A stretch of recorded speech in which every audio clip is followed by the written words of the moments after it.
So guys, episode के starting में balm के आगे वो बड़ा सा क्रिएचर होता है जिसे इस टावर का एडमिनिस्ट्रेटर बताया गया है। वो एडमिनिस्ट्रेटर उसे कहता है, तो लड़के हम फिर से मिल हो चुके हैं। मुझे पता है तुम एक इरेगुलर हो जिसने इस टावर के दरवाजे को अपनी मर्जी से खोला है। तो तुम क्या चाहते हो मुझे बताओ। और दूसरी तरफ हमें दिखाया जाता है टेस्ट डायरेक्टर है वो राहेल से बोलता है कि राहेल, टावर के टॉप पे जाने का तुम्हारे लिए एक आखिरी मौका है, तुम समझ रही हो ना। और राहेल ये बात सुन के थोड़ा शौक में आ जाती है। हमें शायद लास्ट एपिसोड में इसके बारे में कुछ पता चलेगा कि राहेल का क्या प्लान है। मैं अभी आपका मजाक होना नहीं चाहता। दूसरी तरफ उसके आगे बाम आ जाता है जहाँ पे टेस्ट डायरेक्टर पूछता है, तो बाम, एडमिनिस्ट्रेटर ने तुम्हें इजाज़त दे दी क्या। बाम कहता है उन्होंने मुझे इजाज़त दे दी है और बाकी सब आप पे है टेस्ट डायरेक्टर। और टेस्ट डायरेक्टर राहेल से कहता है तुम वाकई एक लकी लड़की हो राहेल। और फिर टेस्ट डायरेक्टर कहता है तो चलो फाइनल टेस्ट स्टार्ट करते हैं। Final test, under water hunt. Until I walk awake, scream my mind, I shout, the ground shakes. How much? Episode के स्टार्टिंग में सभी लोग एक रूम में बैठे होते हैं जहाँ पे टेस्ट डायरेक्टर सभी को नियम समझा रहा होता है। और वो उन सभी से कहता है कि हमारा जो ओशियन है उसके अंदर नेट डॉल्फिन्स होती हैं जिनका काम होता है मछलियों को शिंशु की मदद से जाल में पकड़ना और अपने क्वीन तक सप्लाई करना। बाम और राहेल हैं वो एक शिंशु की बॉल में होंगे जो उस सी के अंदर होगा। अगर नेट डॉल्फिन्स उन्हें अपने जाल में पकड़ लेते हैं और क्वीन तक सप्लाई कर देते हैं और जो क्वीन है अगर वो उन्हें ग्राउंड पे फेंक देती है तो तुम सभी पास हो जाओगे। तो फिर शिबिसु उनसे कहता है तो डॉल्फिन ही हमें उस क्वीन तक लेके जाएंगी, सही कहा ना। टेस्ट डायरेक्टर कहता है हाँ तुमने सही कहा, लेकिन इस नेचर वाली दुनिया में हमेशा शिकार और शिकारी दोनों होते हैं। टेस्ट डायरेक्टर उन्हें बताता है बार्नेकल गोबलिन्स जो कि अपने पेट जाइंट वेट वॉर्म्स का इस्तेमाल करते हैं नेट डॉल्फिन्स की जमा की हुई मछलियों को चुराने के लिए। अगर बाम और राहेल जिस बबल के अंदर होंगे, अगर वो उस वॉर्म के द्वारा खाया गया तो तुम सब फेल हो जाओगे। और साथ ही साथ स्ट्रिप्ड अर्थ पिग, ये एक मॉन्स्टर और होता है। टेस्ट डायरेक्टर उन्हें बताता है कि ये गोबलिन्स का दुश्मन है और नेट डॉल्फिन्स का भी दुश्मन है। और वो बताता है जब नेट डॉल्फिन्स इसे अपनी ओर आता हुआ देखते हैं तो वो खुद मरने के डर से वहाँ से चले जाते हैं और शिकार नहीं करते। और फिर खून इंटरफेयर करता है और कहता है तो हमारा मेन काम यही है कि हमें डॉल्फिन्स को आज़ादी से शिकार करने देना है, उनके बीच में कोई भी रुकावट नहीं आनी चाहिए। और आनक कहती है तो हमें सिर्फ गोबलिन्स, उनके पेट और जो अर्थ पिग है हमें उनको रोकना है डॉल्फिन्स के पास आने से। टेस्ट डायरेक्टर कहता है हाँ तुमने बिल्कुल सही कहा। और फिर टेस्ट डायरेक्टर कहता है और मेरे हिसाब से बुल, वो मॉन्स्टर जो किसी भी चलती हुई चीज़ को निकल सकता है, शायद उससे तुम्हारा सामना नहीं होगा मेरे हिसाब से। सभी लोग पूछते हैं कि ये बुल है क्या। टेस्ट डायरेक्टर उसे बताता है रैंकर्स तक उसके गुस्से से डरते हैं, वो बहुत खतरनाक मॉन्स्टर है। And at the end test director जो बाम से पूछता है क्या तुम टेस्ट देना चाहोगे, सोच लो। बाम कहता है हाँ मुझे मेरे टीममेट्स पर भरोसा है, मैं टेस्ट देना चाहूँगा। और दूसरी तरफ हमें दिखाया जाता है बाम और राहेल हैं वो ओशियन के अंदर होते हैं जो एक शिंशु की बनी बॉल के अंदर होते हैं। राहेल को चिंता में देख बाम कहता है टेंशन मत लो, हमारे सभी साथी हमसे ताकतवर और शातिर हैं। एंड एज यूजुअल खून ही उन सभी का लीडर बनता है और उन्हें इंस्ट्रक्शन देता है कि वो इस टेस्ट को कैसे क्लियर करेंगे। वो सभी से कह रहा होता है कि लाइट हाउस की इस्तेमाल से हम अंडरग्राउंड सी में नहीं देख सकते। तो वो टीम डिवाइड करता है और हमें लोरे और नाराये भी दिखाए जाते हैं। खून उनसे कहता है तुम्हें कुछ नहीं करना, बस तुम खड़े रहो। खून है वो हेड्स की टीम को कहता है कि तुम्हें इन गोबलिन्स के ऊपर नज़र रखना है। स्पीयर बियरर को वो कहता है कि जैसे ही अर्थवॉर्म ऊपर आ जाए तुम्हें उन सब का ध्यान रखना है। और शिबिसु और राजकुमारी की जो टीम है खून उनसे कहता है कि तुम्हें अर्थ पिग का ध्यान रखना है। जबकि एक तरफ हमें पता चल रहा है कि दोनों राजकुमारियां अभी तक शिबिसु के पास पहुंची नहीं है, जहां पे दूसरी तरफ टेस्ट डायरेक्टर लीरो रो और क्वांट बैठे होते हैं। क्वांट कहता है कि आपने फिर से एक अजीब टेस्ट चुना, इसे जल्दी करने का कोई तरीका नहीं था क्या? और लीरोरो उसे कहता है आपने इतने कम वक्त में इतनी सारी तैयारियां कर ली। टेस्ट डायरेक्टर कहता है कि हाँ मैंने सभी तैयारियां कर ली है, सारी तैयारियां हो जाती हैं मतलब कोई फिक्र नहीं है। और ये सीन भी यहीं पे ख़त्म हो जाता है। और दूसरी तरफ हमें दिखाया जाता है कि राजकुमारी यूरी वहीं पे होती है और वो अपने नेविगेटर से कहती है क्या यही तुम्हारे पास एक रास्ता था? वेल उसके आगे कोई खाई सी होती है। नेविगेटर कहता है अब मैं क्या करूं, बिना किसी के स्पॉटलाइट में आए हुए हमें टेस्टिंग एरिया तक पहुंचना है, तो यहीं एक रास्ता है। उसके बाद राजकुमारी नेविगेटर को धक्का दे देती है और कहती है तो चलो पहले तुम जाओ। और दूसरी तरफ हमें दिखाया जाता है राहेल है वो बाम से पूछ रही होती है कि क्या ब्लैक पार्ट्स तुम्हें राजकुमारी यूरी ने खुद दी थी? वेल वो कहता है हाँ मैंने उन्हें तुम्हारे बारे में बताया और उन्होंने मुझे ब्लैक मार्च दे दी। और राहेल उसे कहती है तुम बड़े खुश लग रहे हो, क्या बात है? मतलब वो उससे मतलब ऐसे ही बोल रहे होते हैं, कन्वर्जेशन चल रहा होता है। और दूसरी तरफ दिखाया जाता है कि जहाँ पे शिबिसु होता है जो कि उन डॉल्फिन्स के पास होते हैं, उन्हें अर्थक्वेक से प्रोटेक्ट करने के लिए सभी डॉल्फिन्स पानी में चली जाती हैं। और खून है वो शिबिसु से पूछता है कि शिबिसु तुम्हें पता था कि ये टेस्ट इतना डेंजरस है लेकिन फिर भी तुम यहाँ पे आए, ऐसा क्या कारण है? शिबिसु कहता है उस बुढ़ी, वेल ये सेलेना की बात कर रहा है, उसने मुझे कुछ बताया था और उसने कहा था। फिर पास्ट का सीन दिखाया जाता है जहाँ पे सेलेना है वो शिबिसु से कहती है कि बाम के पास वो सभी चीज़ें हैं जो हमारे इस टावर में आने से पहले छीन ली गई थी। शिबिसु कहता है सच कहूँ तो मैं भी बाम से जलता हूँ लेकिन मैं ऐसा नहीं चाहता कि उससे भी कुछ छीन लिया जाए और इसलिए मैं बस उसकी मदद करना चाहता हूँ। खून कहता है तुम एक अच्छे बंदे हो। शिबिसु कहता है तुम जितना अच्छा नहीं हूँ। वेल ये जो खून है ये बहुत ज़्यादा मास्टरमाइंड है, इसको क्या पता। और दूसरी तरफ हेड्स है वो खून को रिपोर्ट करता है और कहता है खून मेरी बात सुनो, दे कांचो और प्रोलोग है वो गायब हो चुके हैं। और खून और शिबिसु ये बात सुन के थोड़ा टेंशन में आ जाते हैं। वेल हेड्स है वो सभी से कह रहा होता है कि मुझे इस चीज़ के बारे में शुरू से ही कोई अजीब सी फीलिंग आ रही थी, तो सभी चौकन्ना रहना। और दूसरी तरफ शिबिसु जैसे ही पीछे देखता है तो वो थोड़ा चल रहा होता है। फिर वो एक मॉन्स्टर को देखता है जिसके मुंह के अंदर दे कांचो होता है, वो उसे निगल जाता है और एक तरफ फेंक देता है। उसके बाद शिबिसु कहता है कि मेरे सामने बुल है। और खून और हेड्स ये सुन के थोड़ा घबरा जाते हैं। और दूसरी तरफ हमें दिखाया जाता है कि राहेल कह रही होती है जिस कंडीशन में हम हैं, क्या बाम तुमने कभी सोचा था हम ऐसी कंडीशन में होंगे? बाम कहता है हाँ मैंने इसकी इमेजिनेशन की थी और मैंने ये भी इमेजिन किया था कि हम दोनों साथ में ही रहेंगे। और दूसरी तरफ हमें दिखाया जाता है कि बुल है वो नेट डॉल्फिन्स के पीछे पड़ जाता है, शिबिसु को इग्नोर कर देता है। शिबिसु सोचता है साला बुल भी मेरे को भाव नहीं देता। और खून उसे कहता है कि शिबिसु तुम्हें यहाँ से भाग जाना चाहिए, लेकिन शिबिसु कहता है नहीं, अगर मैं यहाँ से भाग गया तो ये नेट डॉल्फिन्स को शिकार नहीं करने देगा। और वो उसे पत्थर मार दे, लेकिन फिर भी बुल उसकी नहीं सुनता। और उसके बाद जो सेलेना ने उसको जो चाकू दिया था वो बाहर निकालता है और उसके पीठ में डाल देता है। उसके बाद बुल है वो उसके पीछे भागने लग जाता है। वेल बुल है वो शिबिसु को पकड़ लेता है और उसे खाने ही वाला होता है, लेकिन इतने में ही ग्रीन अप्रैल सीधा आके बुल पे लगती है जिससे शिबिसु छूट जाता है और बच जाता है। और दूसरी तरफ दोनों राजकुमारियां आ जाती हैं और दोनों राजकुमारियां आपस में शर्त लगा रही होती हैं कि हम दोनों एक दाव खेलते हैं जिसके अंदर हम दोनों राजकुमारियों को 5 मिनट मिलेंगी और जो इसे हरा देगा वो जीतेगी। और शर्त ये होगी अगर एंडोर्सी जीतती है तो वो आनक से ग्रीन अप्रैल और ब्लैक मार्च ले लेगी। और आनक पूछती है अगर मैं जीती तो, और फिर एंडोर्सी उसे कहती है अगर तुम जीती तो मैं ज़िंदगी भर तुम्हारी गुलाम रहूँगी। और फिर वो फाइट स्टार्ट हो जाती है। और दूसरी तरफ जो गेटर है वो कह रहा होता है कि मुझे भी बुल से फाइट करनी है, मैं बहुत बोर हो रहा हूँ, पैराक्यूल कुछ करतब करके दिखा वरना मैं तुझे कच्चा चबा जाऊँगा। फिर खून का इंस्ट्रक्शन आता है स्पीयर बियरर तुम सब अपनी ड्यूटी पे लग जाओ। और वो हेड्स को भी कह देता है कि तुम स्पीयर बियरर के पास चले जाओ। हेड्स है वो उन्हें इन्फॉर्मेशन दे रहा होता है कि हमारी उम्मीद से ज़्यादा यहाँ पे ये गोबलिन्स आए हैं।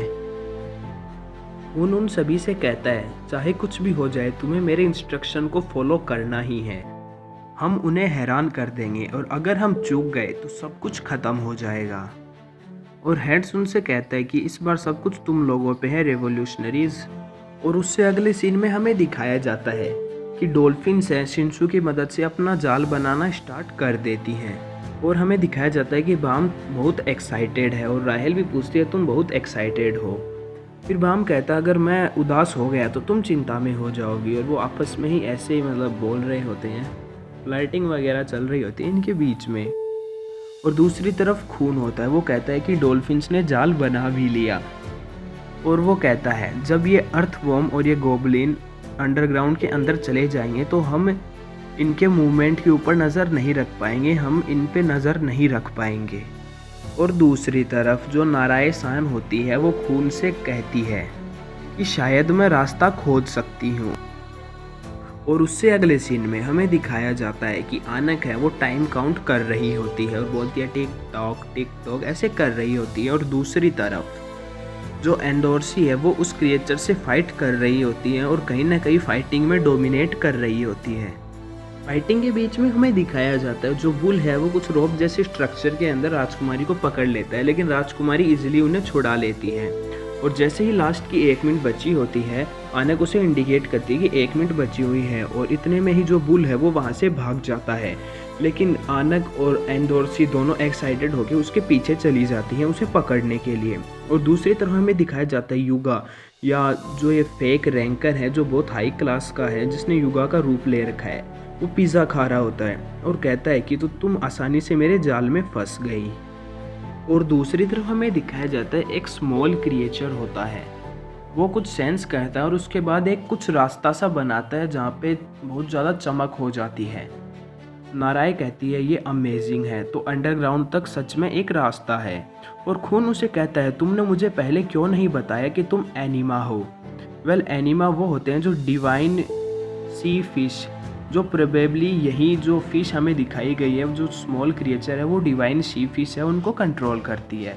फिर वो नाराय जो लड़की है वो कहती है शायद शो ऑफ करने वाली लड़कियां किसी को पसंद नहीं आती इसीलिए, और वैसे भी मेरी जो फिश है वो अभी लड़ने की हालत में नहीं है, लेकिन वो फिर भी अपने सोनार से रास्ता दिखा सकती है। शायद सोनार कुछ होता होगा, या तो इस चमक को होगा या उसकी सेंस पावर हो सकती है प्रोबेबली।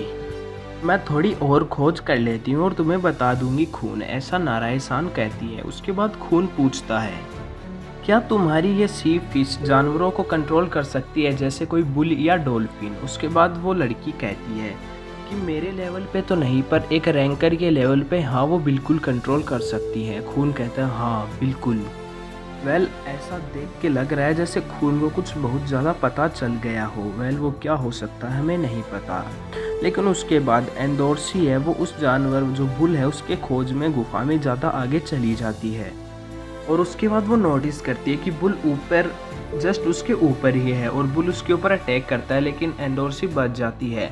लेकिन इस बार जो बुल है वो थोड़ा डोमिनेट कर रहा होता है। एंडोर्सी कहती है तुम इतने तेज हो सकते हो और इस टाइम तुम ज़्यादा ताकतवर हो, कैसे मुझे समझ नहीं आया। और उनकी फाइट के बीच में लास्ट में जो बुल है वो एंडोर्सी को फिर से रोप्स के अंदर पकड़ लेता है और इस बार इतना टाइटली पकड़ता है कि वो बेहोश हो जाती है। और उससे अगले सीन में हमें दिखाया जाता है कि आनक भी उसी गुफा में इधर उधर चल रही होती है। उसके बाद वो जो बहरूपिया होता है, जो युगा का बहरूपिया होता है, वो कहता है तुम इतनी जल्दी में क्या खोज रही हो आनक जाहद। फिर आनक कहती है मेरे रास्ते में मत आओ, मैं कुछ ढूंढ रही हूँ और मुझे नहीं पता आप कौन हो। और फिर वो बहरूपिया बोलता है तुम एकदम से बहादुर हो, वैसे ही जैसी पिछली आनक जाहद थी। आनक रुक जाती है और कहती है तुमने क्या कहा, फिर से कहो। उसके बाद वो बहरूपिया बोलता है मेरा नाम रेन है, royal enforcement division unit number 67, और मैं तुम्हारा नेचुरल ही दुश्मन हूँ। और उसके बाद वो अपनी जीप बाहर निकालता है जहाँ पे जो आनक जाहद है उसकी मोम का जो नेकलेस होता है या जो गले में, या वो डायमंड जो आनक ने अपनी मोम को दिया था वो उसके पास होता है। और उसे देख के आनक को बहुत ज़्यादा गुस्सा आता है और कहता है तुम्हें ये कहाँ से मिला। युगा कहता है मुझे नहीं पता कहाँ से, लेकिन ऐसे ये मेरे पास ही है। फिर आनक जाहद को बहुत गुस्सा आ जाता है, उसकी ग्रीन अप्रैल भी बड़ी हो जाती है। उसके बाद युगा कहता है तो तुम अनऑफिशियल राजकुमारी होके भी इसको एक्टिवेट कर सकती हो, इतनी कमाल की बात है, तुम तो असली खून भी नहीं हो। बोले तो ब्लड खून वाला है वो हमारा कैरेक्टर नहीं। और उसके बाद आनक जात बहुत ज़्यादा गुस्सा हो जाती है और फिर सीन चेंज हो जाता है। फिर अगले सीन में हमें दिखाया जाता है जितने भी अर्थवॉर्म और जो गोबलिन है वो चल रहे होते हैं। पैराक्यूल कहता है ये बहुत ज़्यादा है और गेटर कहता है नीले चूजे अभी मैं अटैक करने जा रहा हूँ, लेकिन खून कहता है अभी नहीं, अभी नाराई किसी अलग ही रणनीति पे काम कर रही है, इंस्ट्रक्शन के बिना मत हिलना। और उससे अगले सीन में हमें दिखाया जाता है जो बाम है वो राहेल से बोल रहा होता है कि एडमिनिस्ट्रेटर से मुझसे पूछा था कि मैं टावर के टॉप पे पहुंच के क्या देखना चाहता हूं या क्या पाना चाहता हूं। सबसे पहले मुझे तुम्हारा चेहरा नज़र आया और उसके बाद कैफेटेरिया जहां पे हम सभी दोस्त आपस में मिलकर कॉफ़ी पी रहे होते हैं और इन्जॉय कर रहे होते हैं। बाम कहता है कि मैंने ये कहा भी नहीं और एडमिनिस्ट्रेटर है वो गायब हो गया था और उसने कहा था ठीक है। राहेल थोड़ा सोचती है और कहती है तुम कमाल के हो बाम।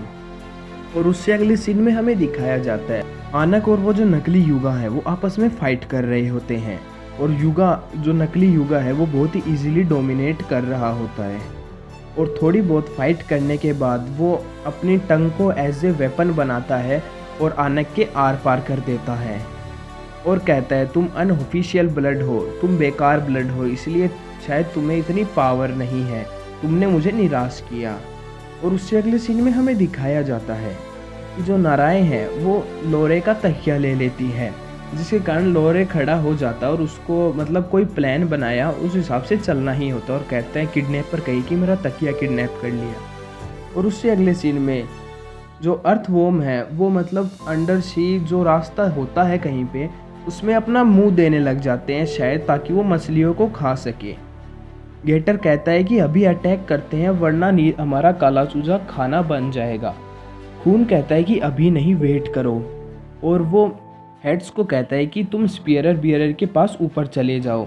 हेड्स कहता है हाँ तुमने सही कहा, यहाँ पे बहुत सारे हैं। और उसी समय कोई गोब्लिन उसके पास से निकलता है और वो शायद प्रोबेबली हेड्स को नोटिस कर लेता है, लेकिन पैराक्यूल के हाथ से भाला छूट जाता है गलती से और वो उस गोब्लिन पे लग जाता है, जिसके कारण सभी गोब्लिन्स का अटेंशन उनकी तरफ हो जाता है। पैराक्यूल कहता है कि ये सब गलती से हुआ, मैंने जानबूझ के नहीं किया। खून कहता है साले गधे तूने ये क्या कर दिया, और फिर वो लोग वहाँ से भागने लग जाते हैं। और दूसरी तरफ हमें दिखाया जाता है जो आनक है वो बहुत ज़्यादा स्ट्रगल कर रही होती है अपनी ग्रीन अप्रैल तक पहुँचने के लिए, लेकिन युगा है वो उससे दूर करता ही रहता है ग्रीन अप्रैल। और वो कहता है अगर तुम बदला लेने की जगह एक अच्छी लाइफ जीती तो आज ये सब कुछ नहीं होता। और वो उस ग्रीन अप्रैल को खा जाता है और उसके बाद वो कोई लाइट बीम फायर करने ही वाला होता है, लेकिन उसके बाद वो खुद कहता है तुम्हें अभी मारने में मज़ा कहाँ, अब टाइम है स्पेशल गेस्ट को बुलाने का। और उसके बाद हमें दिखाया जाता है कि एंडोर्सी भी वहाँ पे आ जाती है और वो बुल भी वहाँ पे आ जाता है। एंडोर्सी आनक को देख के कहती है तुम अभी तक जिंदा हो। वो बहरूपिया रेन है वो कहता है आनक से, उसे कहता है कि तुम इस टावर पे धब्बा हो, तुम्हारा इस दुनिया में आना, तुम्हारा पैदा होना ही तुम्हारा सबसे बड़ा पाप था, तुम्हारा ब्लड ऑफिशियल नहीं है, टावर्स के नियमों को तोड़ा गया है और फिर तुम पैदा हुई थी। और फिर वो एंडोर्सी से कहता है तो जाहद की राजकुमारी, तुम्हारा जो दुश्मन है तुम उसे मार दो, मैं तुम्हें मौका दे रहा हूँ, ये ग्रीन अप्रैल लो और अपने पिता के दुश्मन को मार दो। और उसके बाद एंडोर्सी भी थोड़ा शॉक में आ जाती है और ये सीन भी यहीं पे ख़त्म हो जाता है। उससे अगले सीन में बाम है वो राहेल से कहता है कि राहेल हम बस पहुंचने ही वाले हैं। राहेल कहती है हाँ तुमने सही कहा। और गाइज ये जो एपिसोड है वो भी यहीं पे ख़त्म हो जाता है। आई होप आप लोगों को मेरी एक्सप्लेनेशन अच्छी लगी हो। अगर अच्छी लगी हो तो वीडियो को लाइक ज़रूर कर देना और जो चैनल है उसको सब्सक्राइब कर देना।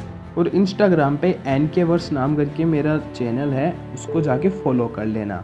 So thanks for watching this video guys. जय हिंद, जय भारत, वंदे मातरम।